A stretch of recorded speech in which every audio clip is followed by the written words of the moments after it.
Good afternoon. How are you?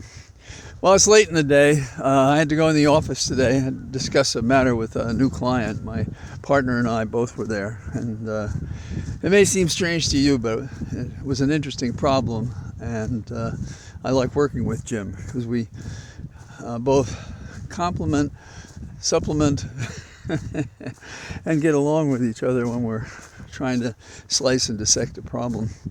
And there were all sorts of things going on near my office. Kids skating in the street, people making ice carvings. Maybe I'll put up a picture of those. So it's late in the day that I'm here talking.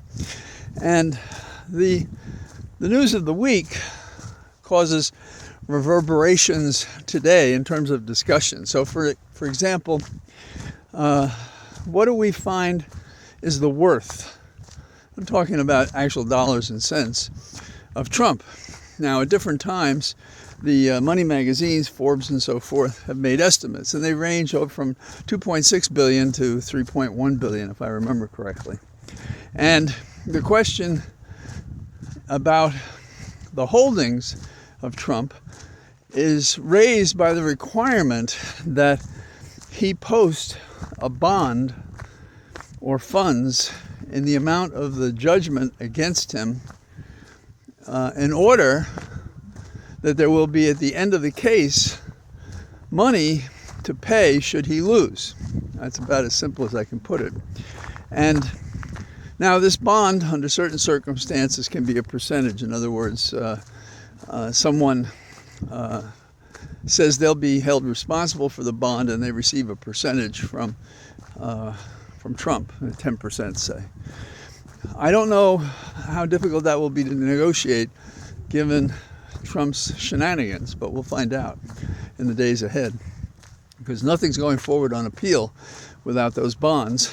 And we know there's 83 million as a result of the decision a couple of days ago, and there may be another 370 million plus from the case brought awaiting a decision by the judge, which is sanctions against the Trump empire for how they do business and whether they should be able to do business in New York. So those are the things to follow. By the end of the month, we'll have the information if the judge can keep the schedule he set, because that's when he said he would announce his decision about how he was persuaded by the presentations of the government and of the Trump team. Now, there are other little bits and pieces that caught my attention. I don't know if you ever had sociology in school, but I thought it was a fabulous course, even though we're talking about Trobriand Islanders and how their culture works with each other. And to this day, I still remember these elements of it. Of course, one of the more humorous ones, that the Trobriand Islanders believe that a way a woman got pregnant was if she swam at low tide. I don't know how many Trobriand Islanders who are male use that as a defense against a parental suit, a paternity suit. But I found it fascinating, and I think it's good to get out of yourself and to think about comparable societies, because I think that can cut into the natural discrimination that we see just based on people not appreciating differences. Well, it's a long way around the bend to say Florida is not going to allow sociology courses to contribute to their requirements to graduate from college. Florida, right? Got it? Another small thing that I think is sad, because though I've never met him and I've enjoyed him and then thought his humor passed me by a little bit as I got older, Jay Leno. Jay Leno just seems like a good guy to me, making a living, entertaining people. And so at a distance, although I don't know the man, I was concerned when he had his accidents. And now he's had to put his wife's life in a conservatorship because she's suffering from Alzheimer's. So that's a sad and difficult thing for any family to deal with. And basically what I get is that as you and I live longer, it's a concern. Because this thinking meat that we walk around in, the warranty probably wore off when we were 40. And as we get older, there are other things that affect it, including how much oxygen and blood that's oxygenated you get to your brain at night when you sleep. And that's why we see people out there taking steps to get sleep longer when they haven't most of their life, and to try other means to keep this thing working. And in my own experience, I like those little things up there charging back and forth, because a lot of us who are in some kind of services industry, we live a lot in our head. Even though we go out and exercise and do all these other things, our principal life is thinking and producing some kind of service or information or advice or argument in my case. So we have that going on. Those of you who are feeling that they want to go on a cruise, if you're a lady and you're going to go alone, be warned that now they're having a lot of rapes apparently on these excursions. And I don't know who and which one and so forth, but it caught my attention because I've gone on a few in my lifetime and I like them. Maybe it's because we do them so rarely. But you get to go to a show, and it's sort of like a car pulls up at a new place, but you don't have to move into a different hotel.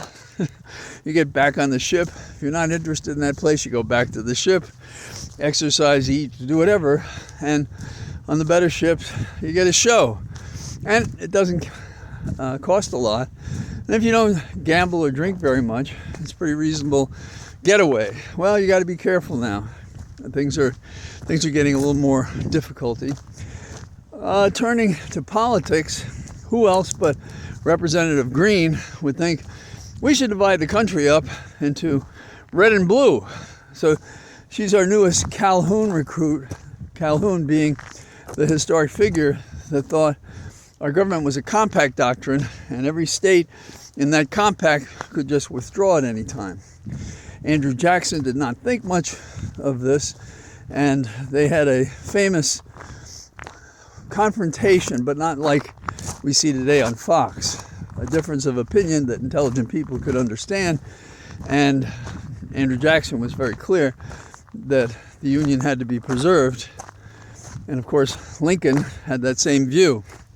One of those few bipartisan things about the unity of a nation in order to preserve and protect the republic.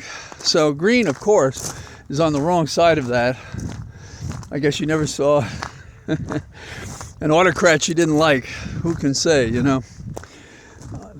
In terms of dirty play, they're after Nikki Haley, and she should fold, and they're putting lots of pressure on her and so forth, and probably telling her she'll never run for anything again. Well, we know how vindictive Trump is. He's never going to forget that she challenged him and she embarrassed him by showing that she had viability.